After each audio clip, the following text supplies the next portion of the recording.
My name is Seda Aybay. I'm the artistic director, choreographer, founder of Kybele Dance Theater. We will be performing in September 14 at the Broad Stage that you will be actually seeing us during the matinee student performance. I am also teaching at Santa Monica College. I teach at the dance department, modern classes, as well as fundamentals of dance technique. Beside that, I teach at a program, Yuri Gregoriev School of Ballet, as well as I have open classes at DanceLine, YNS, and certain master classes around the city during the year. We just finished rehearsing for this matinee performance.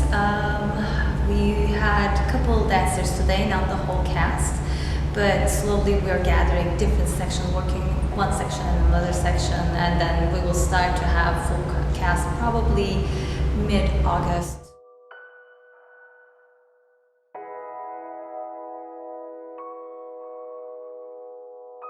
Artistic director's vision is what the company's style and quality. And certain companies will bring in artistic director and have choreographers come in and create pieces for the company. But in our company, I'm doing the artistic directing and the choreography, which means I am starting with the choreography, shaping with the music, working with the lighting, working with the costumes, and bringing the whole image together as one person.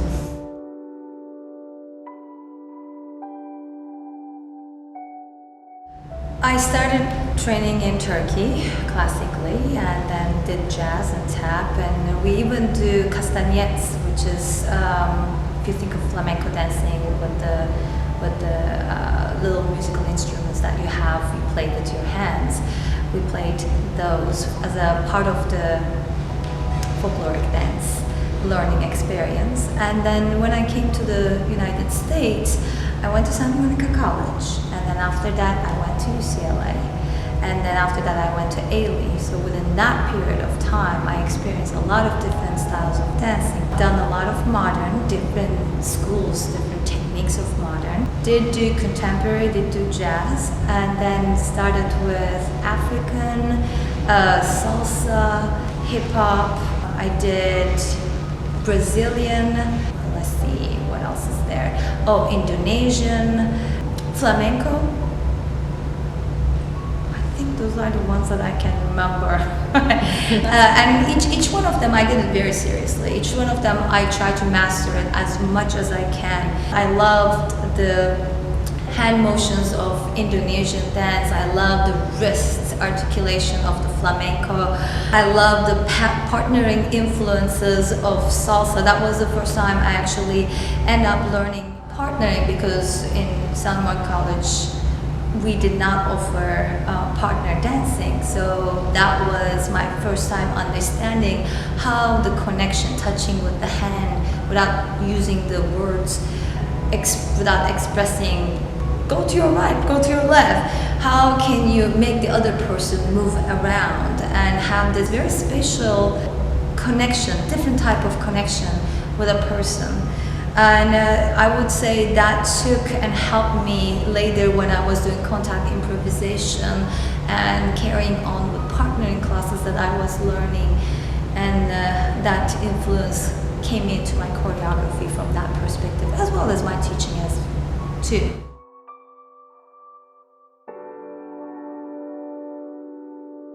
Well, modern dance started as a revolution against ballet. The ballet is always about the story and very precise characters and a very linear line of telling a story. And Isadora Duncan came out and decided to go against it. She wanted to bring more emotions as an importance, not necessarily the story.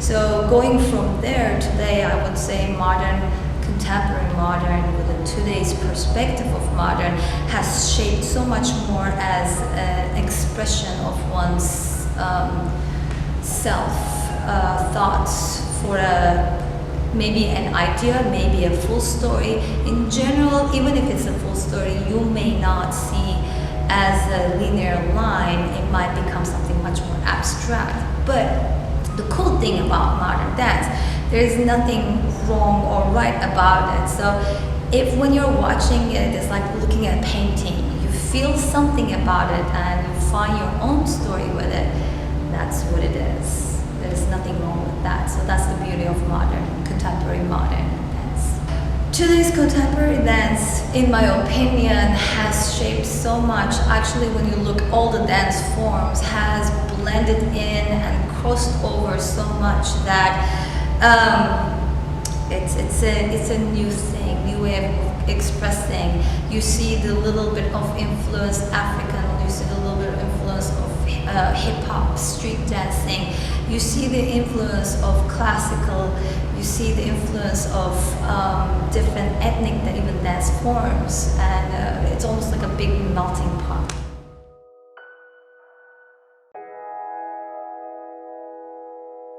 As a movement quality, I really love hand gestures, articulation of the hands, articulation of the spine, starting the movement from the head to torso, or from your arm to rib cage to passing through another place, or you can start from your head. So playing with the starting point, different parts of the body. I do like, within the style that I have, I do like to play different ways of approaching to the movement. One of the pieces that you will see, it's all about extension and reaching, and has a little bit more ooiness, gooiness if you want. And another one that you will see has more like corkiness to it. And the third one has a little bit more sharper, flickier motions. So I do play with different ideas, different visuals, so not everything you watch looks the same.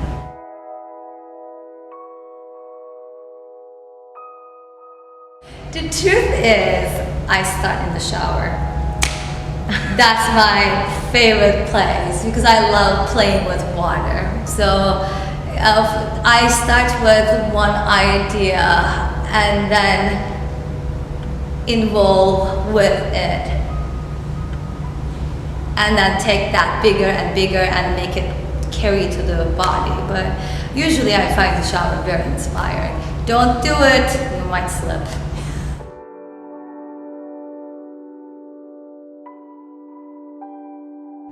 So the idea, gestural idea, as I said, starts in the shower, and then as soon as I get out, put things on, and I finally have my little small studio at my house that I turned in the garage into moving space for myself with mirrors and such, and I started practicing and trying and developing a little bit more, getting it at least couple 8 counts, and then bringing it into studio. That's just the bare bones. That's not even like, it's like if you had the crayon, it's just the sketching of what you are gonna feel and do. And then in the studio, I start showing it to the dancers, and then by watching the way they're taking the information, things start molding, sometimes slightly different, sometimes it inspires me to do a completely different way, opposite than what they're doing. And then we go from there. These days I really prefer to start with where the body is taking me, where the emotions are taking me. It's almost like choosing colors for your painting. And then once I have my little colors, then the colors are taking me into, okay, this feels like this is a story, or this is a theme, this is the idea that I'm looking for. And then I take and I start shaping it, and then I edit it, I shape it again. So what you're gonna be seeing on stage is actually a creation of probably sometimes a whole year of work, sometimes maybe a little bit shorter, but it takes time. More clarity I want to have, more time I have to spend. Even sometimes after performing, seeing myself in the video on stage, I go, yeah, no. So back to the drawing board and correct those little parts and tweak. And so it's always it's always organic, it's always moving, it's always changing and reshaping, and finally it takes its fulfilling placement.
I'm coming from Turkey, but I'm coming from a very specific part of Turkey, Istanbul. Istanbul is a very metropolitan, cosmopolitan city, where it's like New York. A lot of different type of people are there, different people from different countries are there, and it's always alive. Lots of history connected to it.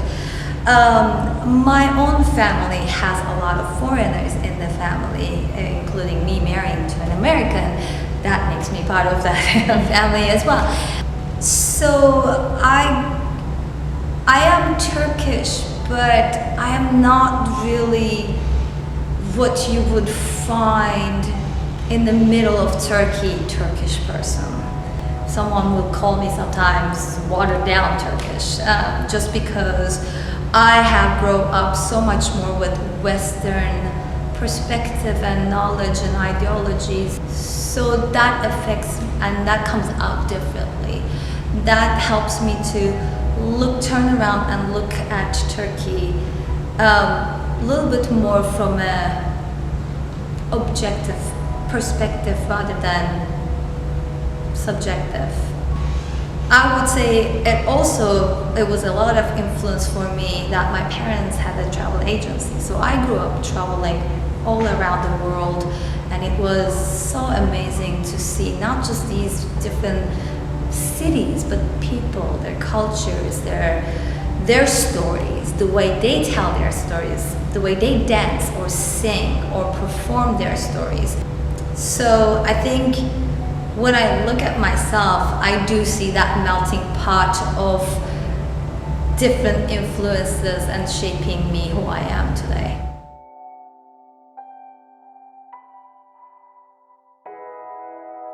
When I look at the Turkish culture, Turkish traditions, there are certain things that I really love, comes very from a endearing place, such as the hospitality, the love of finding a tourist. Oh my God, you want to be a tourist in Turkey because they'll take you, they'll show you places, they'll even invite you to their house even though they don't know you, and they'll cook for you and they feed you.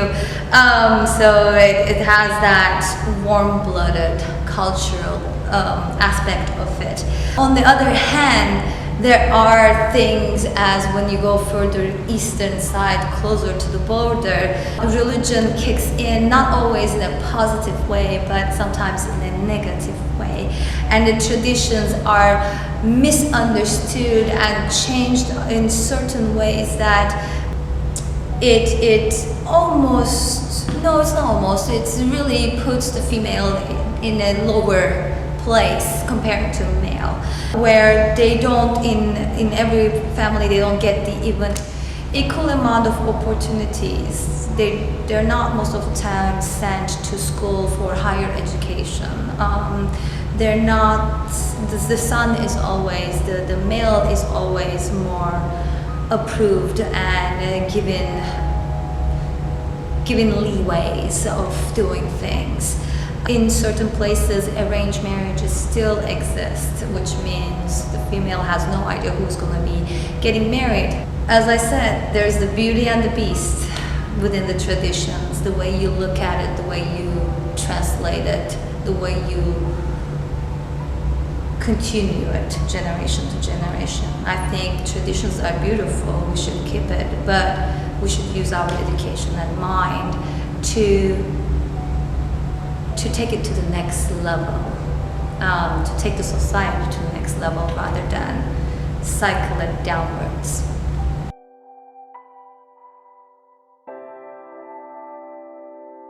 So in Turkey we say it's written on your forehead, but it actually means it's your destiny and it's your future. And I do usually, whenever I feel like I want to express that feeling, I sometimes do a gesture like this or here or something within that related.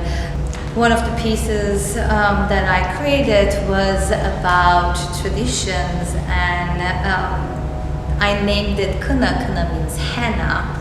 In that case, henna is done in your hand, so I would do the movement to the hand and bring the idea back to the hand, because as I expressed before, in arranged marriage situation type of places, what happens is Kına means basically you're married, you belong to a new man, you belong to a man that you're never gonna go back to your parents' house the same way. So that's one of that gesture symbolizes. So these kind of things comes from different ideas. I would say Turkish heritage, overall Turkish culture is warm, welcoming, joyful, full of life, and I would say friendship comes before work within that culture. Family, friendship comes first. I'm super excited to see you on September 14 at the performance at the Broad Stage Student Matinee, and I'm looking forward to hear your questions and meet you.